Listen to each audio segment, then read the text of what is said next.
وردتك لقما أبال دع بيننا لقما شيء بروباغندا لقما فرو إريتري محين نقبت عنك آديات برتاكو جوجي إريتري هدي وح نوقبتي هدي سو وح نوقبنين حسن الشيخ محمود وما أنت هذا كسجن آديات سود وهذا وايد السلام هيا وواسك تقبلوها قبلوا فارح ولا الكيس معه كي كيرا بشير بالله متناين حسن جور صاحب كيس قرشوا درس كيس كنا ولا وراونا قرسيكوسا هاجاب كجا لقتي معنا الشورية بالنوين شنطة بغوري رينا بدي نلول وايد السلام هيا نمانتين ميل والبيت ديود كجسوجنتين دوانها وان كلام مغنين هوش شقada igu adkeyd laakiin waan soo noqday ma sha Allah sheer garay cadaladan gaarsiya beach walba iyo meel walba ku tuura xasan sheekh maxamuud waa madaxweynaha hadda Soomaaliya qaabka uu ku yimid ummadda Soomaaliyeed way ogeed cadalada bilowgeedina wuxuu yiri Eritrea maxay noo qabatay ummadda Soomaaliyeed waxaan ogeysiinaynaa oo dareensiinaynaa Eritrea in maanta uu ku sugan yahay mudane xasan sheekh maxamuud reena badiyo nolol dhamaantiin waxaan idin leeyahay nabad ku waara meel walba dadweynaha kaga sugan tihiin reena badiyo nolol hadaanu nahay quusan mayno waa rajada ummadda Soomaaliyeed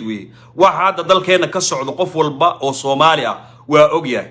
mudane maxamed cabdullaahi farmaajo markuu dalka uu joogay waan gali doonaa warbixinta Eritrea iyo xasan safarta uu ku tagay iyo arinta ka dambayso iyo qaabka loo soo dhaweeyay qaabka arintu tahay waan ka sheekeyn doonaa insha Allah haduu ilaahay marka hore waxaan dib ummadda Soomaaliyeed ugu yara celinaya marka madaxweyne maxamed cabdullaahi farmaajo uu dalka uu joogay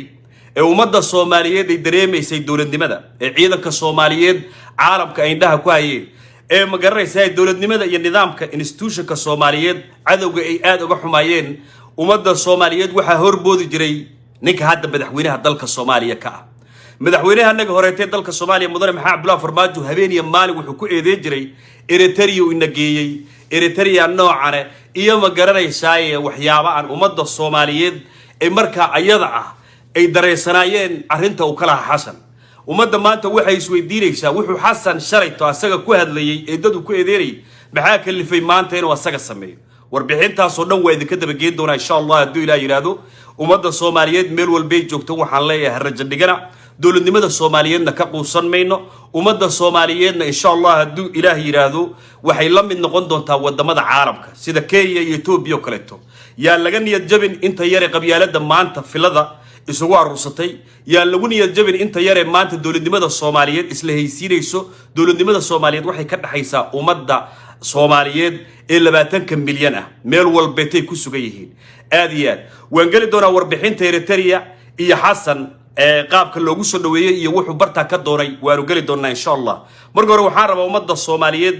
maalmihian hadda idinka maqnaa iyo wixii caasimadanada ka dhacay iyo qaabka siyaasadeed ee dawladda Soomaaliyeed loo daadihinayo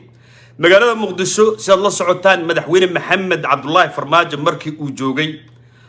dawladnimada Soomaaliyeedna dhidabada loo aasay ummadda Soomaaliyeed waxay ku nooleed amni ma jirin qaraxyo isdaba joog ah ma jirin dilal qorshaysan ma jirin dhac ma jirin muxuu ahaay ummadda Soomaaliyeed in dhibaato loo geysto sababtoo ah madaxweyne maxamed cabdullaahi farmaajo iyo tiimkii la shaqeynayay waxay xoog saareen amniga ayadoo lagu eedeynayo waxyaabo fara badan qolooyinka hadda ma garanaysaa anigu aanu bixiye mooryaanta ee filada hadda ku aruuray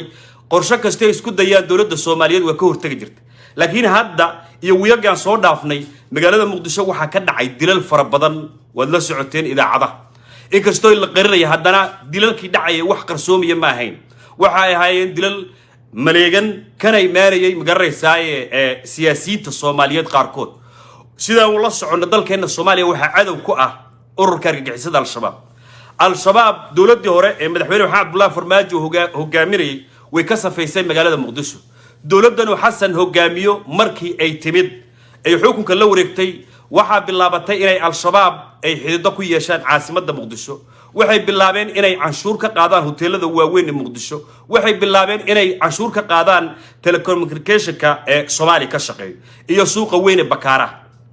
waxa bilowday in macnaha dawladda hadda jirto ee magaranaysa qaybteeda sirdoonka ee ninka la yiraahdo mahasalaad oo ninkii ka horeeyay ahaa Fahad Yaasiin oo taliya magaranaysa sirdoon oo nidaam la ahaan jiray oo caalamku qireen oo aad looga dhawaaqoon ogeyn uu yiri oo ku eedeeyay in mahasalaad ay wada shaqeyn kala dhaxaysay al-shabaab special ninka la yiraahdo mahad karatay oo ilmaadeer yihiin mahasalaad waxa bilaabatay mahad markii xilka loo dhiibay in macnaha la ugaarsado cuqaashi in la ugaarsado ganacsatadii in la ugaarsado dadkii shacabka inay noqotay magaalada Muqdisho meel magaranaysa ay la isku caburiyo oo dilka uusan waxba ka ahayn halka dawladda madaxweyne Maxamed Abdullahi Farmaajo waagay xukunka haysay ee magaranaysa nafsada ummadda Soomaaliyeed la badbaadin jiray maalka ummadda Soomaaliyeedna la badbaadin jiray aad iyo aad waa maalmaha wixii Muqdisho ka socday ummadda Soomaaliyeedna waxay Xasan iyo groupkiisa iyo magaranaysa tiimkii Mooriyaanta ahaa ee la baxay midowga musharaxiinta ee ummadda Soomaaliyeed ku soo kordhiyeen in dawladnimadii Soomaaliyeed beel gooniye la siiyo iyo reero gooniye la siiyo ummadii Soomaaliyeed ee kale ee rajada ka qabtay in dalkanagu dib u soo noqdo niyadoodii hoos loo dhigo laakiin nabad iyo nolol iyo jamaahiirta nabad iyo nolol niyad jabi maayaan oo mar walba waxay garab istaagi doonaan ciidamada xoogga dalka Soomaaliyeed ciidamada Harmacad ciidamada Duufaan iyo ciidamada booliska iyo ciidamada nabad sugidda iyo ciidamada magaranaysa ee sirdoonka qaranka Soomaaliyeed mar walba garab istaagi doonaan aad iyo inta waa nabadgelyada magaalada Muqdisho iyo waxa uu ku soo kordhiyay mahadibiro mahadow argoosiga aad ummadda ku wadid ummadda macnaha indhaha kama daahsano oo waa lagu la socdaa markaan maanta halka uga tago madaxweyne Xasan Sheekh Maxamuud oo 15kii May la doortay bisha maantana waa July 10 weeyaan wuxuu macnaha xafiiska joogaa muddo ka yar 2 bilood waxa uu durba u safray dalka Imaaraadka dalka Turkiga iyo dalka magaranaysa Eritrea oo hadda ku sugan yahay waa taariikh aan horay ummadda Soomaaliyeed madaxdii dalka soo xukumaysay aan loogu arag waxa weeye madaxweyne 2 bilood ka yar xafiiska joogo oo wali institutionkii gudaha aan si wanaagsan ula wareegin oo magaranaysa wadaba kale safar ugu baxaya caalamka lagu maarag madaxda caalamka marka la doorto hal safar waa bixi karaan ayagoo cusub oo markaas xaalad xasaasi ah ay ku xiran tahay laakiin madaxweyne diyaaradda sii saaran oo dhagta sii haysto adduunyada lagu maarag inaan ka ahayn madaxweynaha hadda dalkeennaga xukum Imaaraadka waa tagay waxaad la socoteen in wariyaasha Soomaaliyeed ee raac jiray madaxda laga reebay Xasan markuu Imaaraadka tagay idaacadda macnaha uma uusan soo gudbinin reasonka iyo sababta uu Imaaraadka u tagay iyo inuu asaga darihiisa u tagay inuu qaranka dana quseeyo u tagay ummadda Soomaaliyeed lama uu soo wadaagin halka madaxweyne Maxamed Abdullahi Farmaajo marka uu soo noqday dalka uu ku soo noqdo ummadda Soomaaliyeed warqad loogu soo saari jiray loogu sheegi jiray sababta madaxweynaha u safray iyo waxa uu ka qayb galay iyadoo maqal iyo muuqaal halka madaxweyne Xasan markuu Imaaraadka tagay ana muuqaalna la soo deeynin qoraalna aan la soo deeynin oo ilaa hadda aanan ogeyn ummadda Soomaaliyeed in la socon reasonka uu Xasan u tagay Imaaraadka waxa la soconaa isagoo markaas ka soo noqday Imaaraadka dalkana ku sugan muddo yar oo markaas macnaha aan aad u badnayn iyo wuxuu dhoofay dalka Imaaraadka waxaanu ogeyn markii Imaaraadka uu tagay in 3 maalin kadib roog guduudan loo dhigay macnaha sida aan la socon caalamka protocolkiisa marka casuumaad loo fidinayo madaxweyne waxa weeye madaxweynaha dalka iskama tago hadaysan ahayn xaalad degdeg oo caafimaad madaxweynaha wadan iskama aad because of a head of state oo dal dhan xukumo marka uu wadan kale u baxayo hadaysan xaalad caafimaad oo degdeg ah oo markaas qaliin iyo isbitaal aan quseynin haduu wadan kale u aadayo waa inuu casuumaad rasmi u helaa maalinta koowaad uu barta ka soo degana waa in la qiimeeyaa dalka uu matalayo iyo wadanka uu markaas madaxweynaha ka yahay iyo asagoo madaxweynaha wadan buu macnaha matalaya oo astaan u yahay in markaas la qiimeeyo sida la socodna Xasan marka uu Turkiga tagay waxa soo dhaweeyay wasiir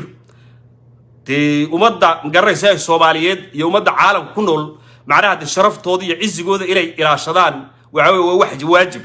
Xasan haddii si kastaan aniga uga soo horjeedo waa madaxweynaha markuu adduunyada u dhoofay adduunyada u tagayo waa anigu imatalaya oo Soomaaliya buu ku matalaya marka madaxweyne Xasan marka uu Turkiga tagay waxay ahayd digiisa dalka Turkiga in uu diyaaradda ka soo qaado ama uu soo dhaweeyay laakiin ma dhicin halka waxaan ka dareennay in macnaha la liidayo dawladnimadii Soomaaliyeed sida ay ku timidba in macnaha madaxweyne Xasan loo diray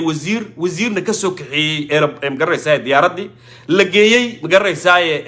magaalada madaxda ama magaranaysa dalka Turkiga meesh markaa ku sugnaa waxa dhacday muddo 3 cisha caalamka protocolkiisa soo dhaweynta ee head of state markuu wadan kale tagayo ma dhacdo in macnaha 3 maalin kadib roog loo dhigo madaxweynihii oo dal kale ka yimid oo dalka ku sugan in 3 maalin kadib roog guduudan loo dhigo ma dhicin laakiin waa bahdil ay noo keeneen Xasan iyo tiimkiisa arrintaasna insha allah siyaasiyiinta xanaaqi doontaa inoo fasiri doonto waxaan usoo gudagelayaa xogta iyo warbixintan halkan usoo galay waxaan doonayaa marka koowaad inta aanan warbixintan gelin inaad kliibka yarka ah bal wax yar ay la daawataan idinkoo maasan aad iyo aad kasoo baxeen militarigeena maanta qaarkood taliyaal ay ka yihiin xukumaan war dadka lagama abaal dhac beenna lagama sheego propagandana laguma furo eritrea maxay noo qabatay annaga waxaan rabaa moogtaa dadka in caqliga laga xada ma aha isayas abawarka iyo dalkiisa eritrea soomaaliya maxay u tareen midowgii maxaakiimta islaamiga markay carareen ee aaresti ay magangeliyeen ay siiyeen meel inay aad iyo aad qofka aad daawanaysaan id arkayseen ee sidaa u hadlayo waa madaxweyne xasan sheekh maxamuud weyn saacadan iyo waqtigan idinla hadlay wuxuu ku sugan yahay dalka eritrea waa safarkiisii saddexaad muddo ka yar 2 bilood uu dalka uga baxay sidaad cajalada ka dhageysanayseen madaxweyne xasan sheekh maxamuud wuxuu dhaliilayay dowladda eritrea wuxuuna ku dhaliilayay madaxweyne maxamed cabdullaahi farmaajo haddana ninka la yidhaha xasan sheekh maxamuud wuxuu ku sugan yahay eritrea waxaana ku soo dhaweeyey madaxweynaha dalka eritrea ee uu dhaliilayay ee shalayto uu aflagaadeynaya mucaayi aad iyo aad okay waxaan rabaa marka detailka sida aniga iga barateen oo duqbulowe waan idin dhex istaajinayaa meesha iyo xaaladdu sida iyo waxa ay tahay yaan idin dhex geenayaa saa la socotaan dalka eritrea waxaa ku sugan ciidamo soomaaliyeed oo dowladdii madaxweyne maxamed cabdullaahi farmaajo ay bartaa geysay ciidamadaasoo tiradooda gaaraya 5,000 oo loo tababaray militariga soomaaliya iyo booliskooda isugu jiro ciidamada bartaasi joogo waxaa macnaha iska kaashaday dhaqaalahooda iyo in la geeyo bartaa iyo bartaa tababar lagu siiyo dowladda soomaaliya beesha caalamka iyo dowladda turkiga dowladda turkiga saa la socotaan muddo badan ciidamada soomaaliyeed waa tababari jireen waxay geyn jireen dalka turkiga waxaa lagu soo siin jiray tababar muddooyinkii u dambeeyay dowladda turkiga waxay tababaraysay ciidamada cirka soomaaliyeed iyo saraakiisha layliga loo tababarayo ayay dowladda turkiga qaadaysay laakiin dowladda turkiga ummadda soomaaliyeed muddo dheer bay soo garab taagneed waxay ballan qaaday in macnaha ciidamo soomaaliyeed oo tayo leh macnaha waddanka gudihiisa ama waddamada dariska in dowladda soomaaliya loogu tababaro oo dowladda turkigana gacan weyn ka qaato saraakiil tababartan ay usoo dirto dhaqaalaha iyo budget ku baxayana ee qeyb lixaalda ka qaadato ayadoo beesha caalamka markaa la kaashanayso waddanka kenya oon darisnahay waad ogtihiin ciidamo hadda ka hor ay noo tababareen baa jiro ciidamada ayaga ah waxaa magaranaysaa ay ku xaroodeen meesha la yidhahdo kismaayo shaatigii dowladnimo ee markaa soomaaliya loogu tababarayna waa bedeleen ciidamo kale waxaa jiray etoobiya ayagana lagu tababarayay ee gobolada soomaaliya macnaha ayagoo shaatiyadii bedesheen kala aadeen sababta arrintaa ku timid waxay ahayd waddamada dariska nala ah ee kenya iyo etoobiya ee xuduudda aan wadaagno marnaba ma ogolo ciidamo soomaaliyeed oo tayo leh oo awood leh in macnaha dalka soomaaliya uu yeesho marnaba macnaha arrintaasi ma ogolo gorfeen badan oo dowladda horeeto iyo magaranaysaa dowladda turkiga iyo beesha caalamka ay macnaha isla gorfeeyeen yaa waxaa la isla gartay maadaama eritrea noo dhowdahay haddana aan xuduud aanan wadaagin oo dana macnaha qaasna ah ay soomaaliya markaasi way ka leedahay laakiin danaha marka kenya etoobiya ka leeyihiin oo koreeta aysan ka lahayn yaa waxaa la go'aamiyey in eritrea lagu tababaro ciidamada ayaga ah madaxdii soomaaliyeed ee markaa dalka xukumaysa ugu sarreeyey amiir maxamed cabdullaahi farmaajo iyo dowladda turkiga iyo ra-iisul wasaarihii horeetee dalka soomaaliya mudane xasan cali kheyre yaa macnaha qalinka ku duugay ciidamada marka tababar fiican bay qaateen waad ogeedeen nimankan xasan sheekh maxamuud ee isku qabiilka markaa musharaxiinta sheeganayay waa tii ay buunka iyo qaylida ay magaranaysaa yeerin jireen xasan sheekh maxamuud arrinta markii macnaha ay ku kaambeen gareeyeen ee xilkii ku guuleysteen waa tii madaxweyne maxamed cabdullaahi farmaajo meel public ah markii uu xilka wareejinayay waa tii meel public ah oo uu yidhi madaxweynaha soomaaliyeed waxaan ku wareejiyey galkii feelashii ciidamada magaranaysaa ee soomaaliyeed ee lagu tababaraya dalka eritrea iyo tiradooda oo 5 ku gaaraysaan ku wareejiyay xasan sheekh maxamuud beesha caalamka iyo dowladda turkiga oo hadda la joogay waxay si toos ugu sheegeen in ciidamadan uusan farmaajo lahayn in ciidamadan aysan eritrea lahayn oo ciidamadan Soomaaliya loo tababarayo sabab qusaysa amniga Soomaaliyeed bartaa loo geeyay maadaama wadamada dariska Kenya Ethiopia ay dana ka leeyihiin magaranaysaa Soomaaliya oo markaa ayada aan ciidan tayala iyo ciidan sharaf leh oo dalka Soomaaliya xuduudihiisa iyo qarnimadiisa ilaaliya aysan markaasi ka goonayn inay Kenya Ethiopia tababaraan xasan sheekh maxamuud marka asagoo og in dowladnimada Soomaaliyeed la dhisay asagoo ka soo qayb qaato madaxweyne hore ahaan jiray oo ogaa yaa waxaan ogeyn ku hadli jiray iyo campaign-kan ogaa uu soo gal jiray marka maanta saa madaxweynaha wuxuuna ku sugan yahay Eritrea xaqiiqdii iyo reality-ga Turkiga ka soo qaato maanta waxa lagu qasbay dhageysadka waxa lagu qasbay inuu ka degto dalka Eritrea oo magaranaysaa la soo hadla madaxweynaha Eritrea ay wada fariistaan madaxweynaha Eritrea kana wada hadlaan qaabka ciidamada Soomaaliyeed dib loogu soo celin lahaa dalka Soomaaliya xasan iyo groupkiisa waxay markay xukunka la wareegeen aaminsanaayeen oo magaranaysaa siyaasad ahaan ay wateen in ciidamada Soomaaliyeed Eritrea lagu tababarayo ee beesha caalamka dhaqaalahooda bixinayaan ee dawladda Turkiga saraakiisha tababarayso ay qaybta ka tahay in ay macnaha kala daadiyaan oo magaranaysaa la kala magaranaysaa iyadoo lagu xumeeyo dawladnimada Soomaaliyeed ila farmaajo hadda xilki maayo dawladnimada Soomaaliyeed lagu xumeeyo laakiin xaqiiqda dhabta ah xasan hadalka uu oranayay in hadda idin soo daawashay ka dhabay laakiin qasbid ay beesha caalamka soo qasabtay iyo dawladda Turkiga soo qasabtay iyo Eritrea ku tagay hadalku shalay oranayay asaa afkiisa iyo lugiisa maanta ku beenay xaqiiqda dhabta waxay tahay ciidamadaasi waxa weeye dalka Soomaaliya dib ugu soo noqonayaan xasanna waxa loo sheegay oo magaranaysaa si dhab ah feelashi lagu wareejiyay kulamadii Turkiga la qaatay iyo beesha caalamku la qaato waxa loo sheegay in ciidamadan Soomaaliyeed ee la tababaray ay isugu jira ciidamada magaranaysaa militariga iyo ciidamada booliska iyo ciidamada badda isugu jiro qaybahooda kala duwan in uusan macnaha siyaasadeen oo uusan faraha la gelin oo budgetkooda iyo dhaqaalahooda sida ciidamada kale loo diiwaangeliyo oo ciidamo qaran noqdaan yaa lagu qasbay xasan hadda wuxuu ku sugan yahay meesha la yiraahdo Eritrea oo muddo badan u dhaliilayay oo muddo badan u magaranaysaa ay dacaydeynayay maanta ceeb bay ku tahay in macnaha roog gududan ay u dhigaan oo ninkii madaxweynaha ka ah Eritrea ee shalay uu magaranaysaa waxaan ogaa soo madaxweyne soo maray oo waliba diblomaasi saraa xasan sheekh maxamuud in maanta magaranaysaa gurigiisa uu ugu tagay oo asaga loo imaanin shalay xasan wuxuu madaxweyne maxamed abdullaah farmaajo ku eedeeray in maanta asaga uu sameeyay marka waxa weeye ummadda Soomaaliyeed u sheegaynaa oo aan ka dhaadhicinaya anoo dubulowe in xasan sheekh maxamuud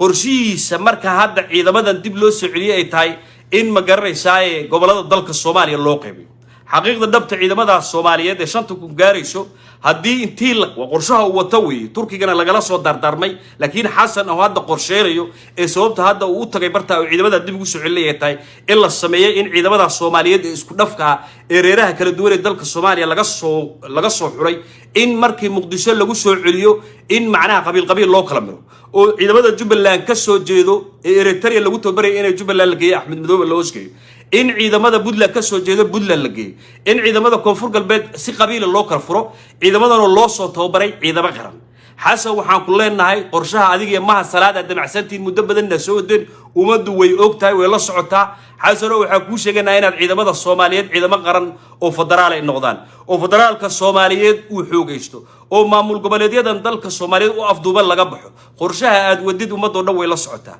intaas maalimahan dhacday reer nabad iyo nolol waaska duqbulow ahaa waxaan idin leeyahay salaamu calaykum wa rahmatullaahi wa barakaatuh farmaajo waxaad sare ku eedeereysay maanta hada sameynayo xasanow